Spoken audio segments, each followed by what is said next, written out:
Thank you for tuning into our podcast. We are coming to you from Holyoke, Massachusetts. I am your host, Carrie, and joining me is Holyoke's very own local historian and creator of the historical tours of Greater Holyoke, Robert Coleman.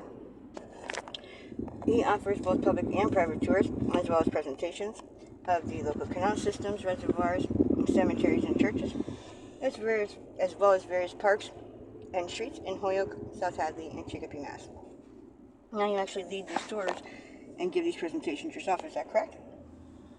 Yes, and this one is more of a line of a street tour visit Hampton Street.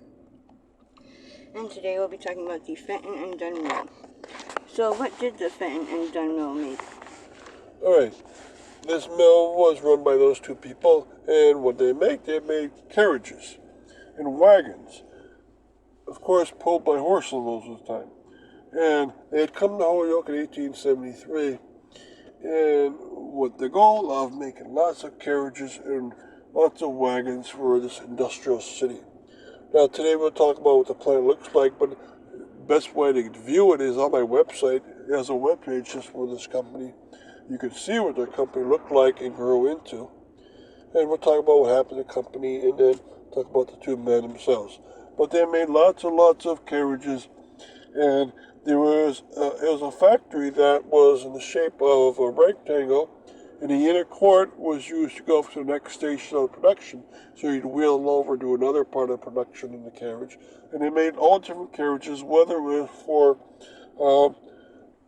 for a simple goal, or another goal would be for a person to get to work every day in a very low cost, or a higher end material one, carriage that was horse-drawn, and it would be nice and respectable enough to go to church on Sunday. So they made all kinds. They also made our rehab used ones, did repairs on used ones, and so they did a lot in this small place. And so what was the physical plant like? All right, so it was taking up almost the whole block of Hamden and Walnut. It was fronted on to Hamden, one block up from the St. Jerome's Convent, and it was the corner of Walnut Street. Now the interior was opened, and it opened up twice, and then the front was 3 floors high, the back and sides was 2 floors high. And then remember, it's all kinds of production to make a carriage, which means you have to have a carpenter making a different size of wood for a carriage. You need to have a blacksmith making all the connection joints and all the accessories on a carriage. And you need to have a leather worker making a fine carriage with a cover to it. So this could be done in segments around the plant. Now, it was not a plant on the canal, so they used their own energy sources, and their forge was simple, but most of it was saw, a hammer, and then weld a few pieces together.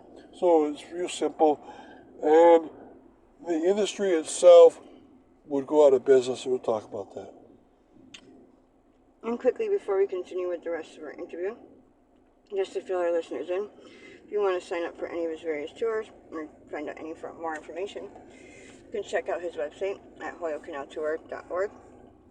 And there he has both videos of the various stops along each tour, and also past and present photos of the historical sites throughout as well.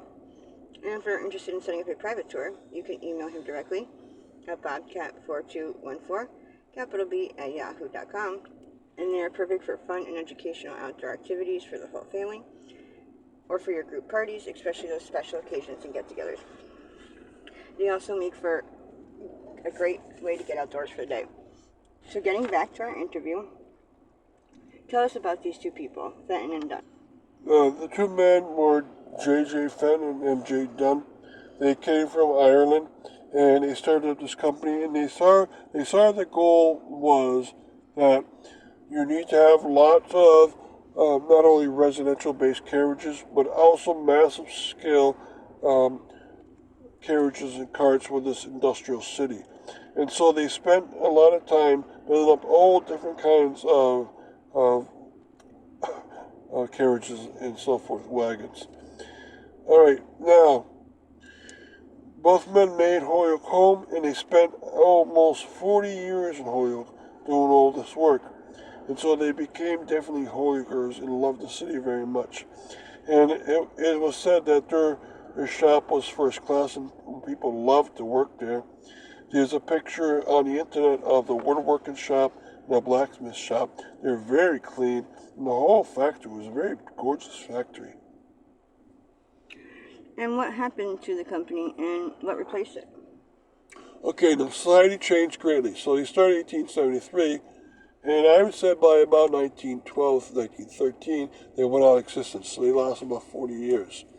And the reason why the cars started coming around more and more by the 1900s, it became more common. And then 1912, that was a high year of Model Ts being made.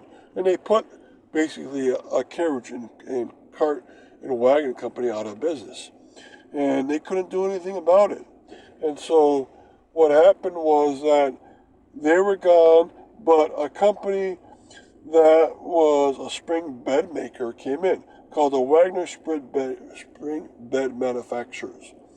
Now they had built their warehouse up, the carriage makers, so much that even across the street were garages to hold the new models that they were working on and ready for sale. So this was a great industry around this block. It took up a lot. But when you're a manufacturer of beds, you don't need quite as much space. And so they took less space, and all these garages were knocked down because they weren't needed anymore. And that was by 1913. By the late 1930s, they were gone, and what took place was a furniture warehouse, and they stayed in the 30s, 40s, 50s, and 60s, and so they stored furniture. Holyoke was a furniture city of Western Massachusetts, and so they needed a storage house, and this became one of those many storage houses for many factory retailers around Holyoke. And so that was it. What else is a carriage maker going to do? Of course, at some point you're going to go out of existence. So thank you, Robert, for educating us on your tours. And I want to thank our listeners for tuning in. And you can tune into a large selection of our other podcasts and much more at his website. Again, that's holyokecanaltour.org. And you can email him directly for private tours or to inquire about anything else at bobcat4214, capital B, @yahoo.com.